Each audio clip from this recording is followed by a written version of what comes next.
Oh, the highlight of my week has been going to Superdrug. I got up at 4 a.m. Superdrug does not open till 9. There was another highlight of the week, but I just can't remember. There's been so little going on. Let's go. Let's go for our big star. Are you ready?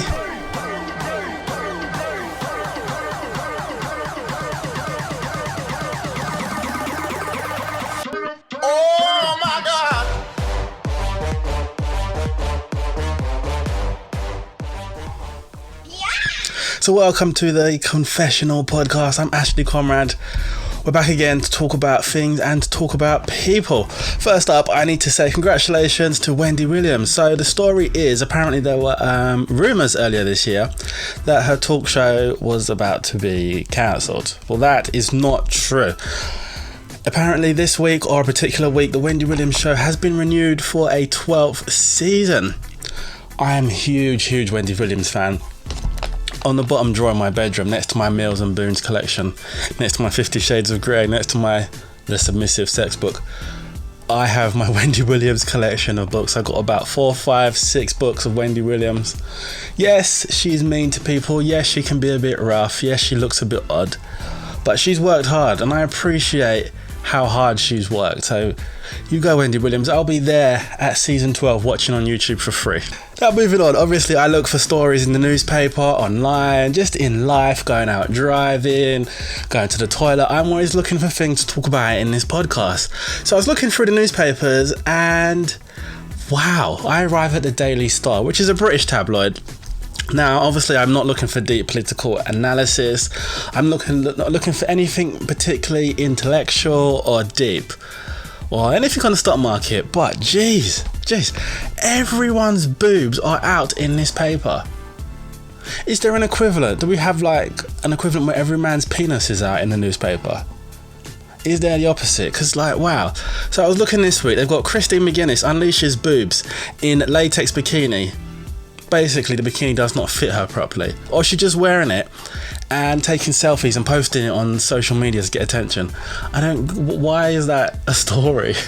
And I'm gonna look at it, see this lady in a bikini that's possibly too small, and what do I do after that?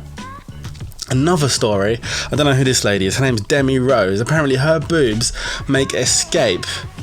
They made an escape bid in a curve skimming dress for red hot display. What the hell? It's madness. We're all in lockdown in the UK. We're slowly coming out. So it's very likely Christine McGuinness was in a bikini in her own house, possibly in her own bath. She might have a pond. Demi Rose, her boobs are trying to escape in a skimming dress.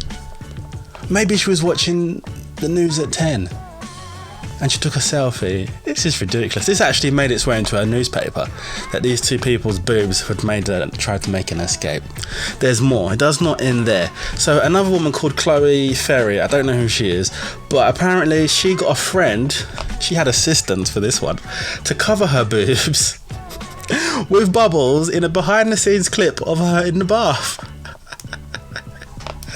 Oh God. Is this what we call thirst traps? I discovered this the other day when I was trying to find out the pronunciation of the guy in Sex Education, his name. He was doing a video for thirst traps. And all these boobs in the newspaper, is this what we call a thirst trap? So Chloe Ferry had assistance.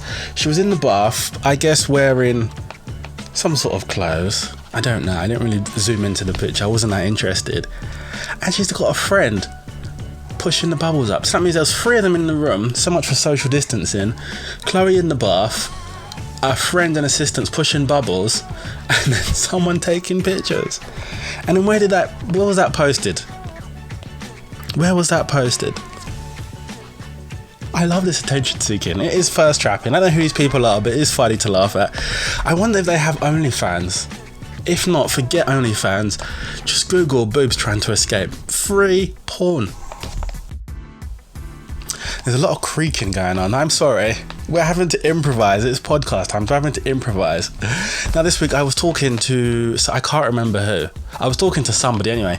And I was praised. So we're going to share this with you. Somebody praised me for not taking the reality TV route to become a presenter and to do all this stuff. Is that a bad thing? I think it's quite good. it did have me thinking though, because what kind of reality TV show would I do? What would I be good at? I had a thought. Now, I'm one type of person, reality TV has evolved. I do shame anyone that has had Botox or fillers. I once called someone I was also close to. He had Botox and I did call him plastic face. Not the right time or place to be calling people that. So I thought, what kind of reality show would suit me? So I thought maybe Big Brother. I've got a very good friend that was in Big Brother. I used to love watching Big Brother when it was on Channel 4 and Channel 5, and then Ryland took over. I'm not a fan of Ryland. So for Big Brother, but then look at Lockdown. Lockdown has been a mess for me. I've hated it, so maybe not Big Brother. I would be the miserable one just sat there in the corner, annoyed, or just drinking too much. Or just under the covers playing with myself. Let's just keep it real. So Big Brother was a no.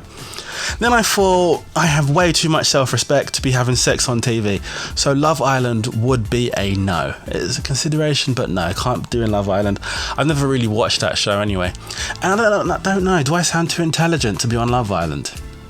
I'm going to get loads of comments now saying, no, Ashley, you sound thick.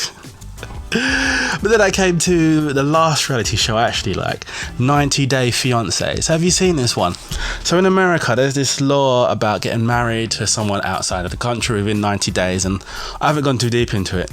So I thought a 90 Day Fiance.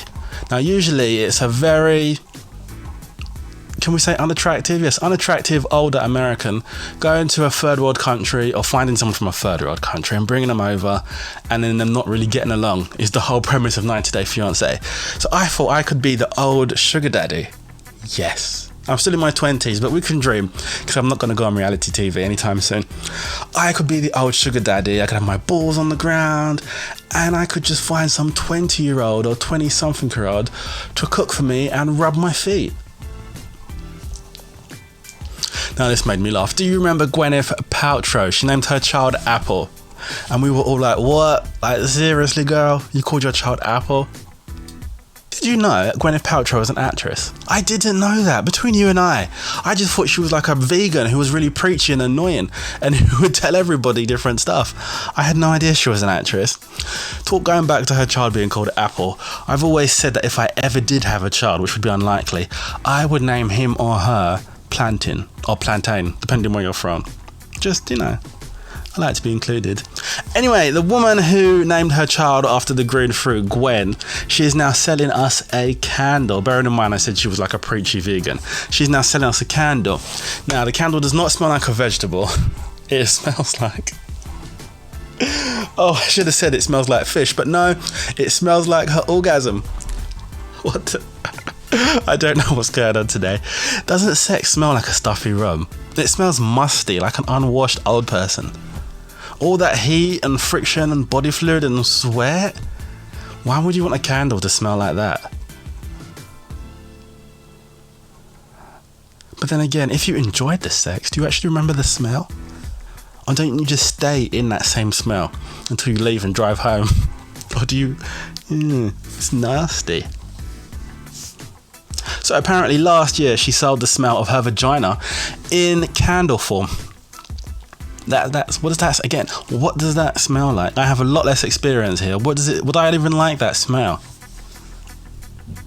Maybe we should do an edible candle. An edible candle vagina. Oh, no, we're going in places we don't need to go. Let's talk about the orgasm candle. So the candle that smells like my orgasm candle is available to pre-order from Goop for £59. How would you do an advert for that? Want to smell like my vagina? No, it's not vagina. Want to smell like my orgasm? £59 from Goop. That's a weird advert. Oh, I guess this candle must smell like a condom or wine or poo, depending on how you have your sex. Now, Tommy Lee. Do you remember Tommy Lee? Apparently he was a rocker. I didn't know he was a musician. Hands up, I only know of him from the sex tape with Pamela Anderson that I once owned. So let me tell you this story. So apparently he responded to awkward questions about his famous ex-lovers, but he did this by hanging up the phone on a radio interview. Okay, there's more. So he was talking to Australian presenters on Triple M's Moon Man in the Morning, silly name, about his new solo album, which is due to be released later this year. Congratulations, Tommy. So the presenter, her name was Jess Eva, went in with some more personal questions in her interview. So she said, "You are a hero to many men around the world because you've romanced some of the hotties in your time." Okay, so that's a fair enough question. I would ask that question during the interview. So Jess went on to say, Heather Locklear, Pamela Anderson, Naomi Campbell, Pink. I didn't know Pink. Okay. So, and she says, the question was, out of all your lovers, who was the best one? Why you would ask somebody that? Why on earth you would ask someone that? Now, as I said, I had a copy of Tommy and Pamela Anderson's sex tape. When I was a teenager, somebody was selling it in the playground. I bought it. You know the rest. So when I was organising this podcast, I went back and I re-watched the sex tape because I was curious to know why they're still bringing up Tommy and Pamela Anderson like 20, 30 years after. All I can say is, bruv. You know when you see something and all you can say is, bruv. Wow. Tommy must be African. He's got some African blood. Because wow, bruv, that was big. Anyway, as soon as the radio presenter, I'm going to say it was very stupid to ask this, Tommy hung up the phone. That was it. Obviously they laughed and that was it. This sex tape was good. We'll keep that honest. It was not a bad sex tape at all. But this happened years ago. Nobody cares anymore. Neither of these two are really in the news anymore. This is a really, really poor line of questioning. However, if you would have asked Ray J about a sex tape, he would have said yes, because he loves talking about that. If you want to be controversial, interview Kanye West and ask him about his wife's sex tape. Now, lastly, I am no sports fan at all. My dad was a semi-pro footballer and he did try and turn me into the next Ashley Cole or whoever, but it just didn't work. Bizarrely though, I do remember seeing a lot of man boobs in those changing rooms as a child. It was very confusing times. Why footballers had man boobs, I don't have a clue, but hey ho. But I'm saying this all because we need to talk about footballers' wives. Do you remember them? Just about. You usually remember the footballers' side pieces that sell their story to the paper. So a former goalkeeper's wife named Stephanie Shilton claimed it was a ploy by Coleen Rooney to regain popularity in the country and keep her white crown. So if you don't know what I'm talking about, Coleen Rooney went to court and went to social media to say Rebecca Vardy, who was married to a footballer, his name is Vardy. I can't remember his first name. Is it Lenny? Lenny Vardy? I don't know. And then she tried to expose her, saying that Rebecca Vardy was looking at her personal Instagram and selling boring stories to the newspapers about her life. Stories that we didn't care about. So apparently Coleen and Rebecca are trying to hash out their differences outside the court. Rebecca said she didn't need the money. Coleen showed evidence that the only person viewing the stories was Rebecca. We all temporarily got excited. We were reminded, oh my god, Coleen Rooney. She's married to Wayne Rooney. And Rebecca Vardy, she was on what was she? Oh yeah, she was on I'm a Celebrity. I don't really know much about her. She's one of the, we don't know. But then I was thinking, why would Coleen want to remain the most popular wag? Do we still have wags anymore?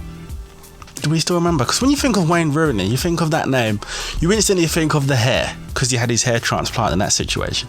You think of cheating. There's been so many cheating stories with grandmothers, with strippers, with all kinds of people. You think of drinking, because we know he likes a good drink.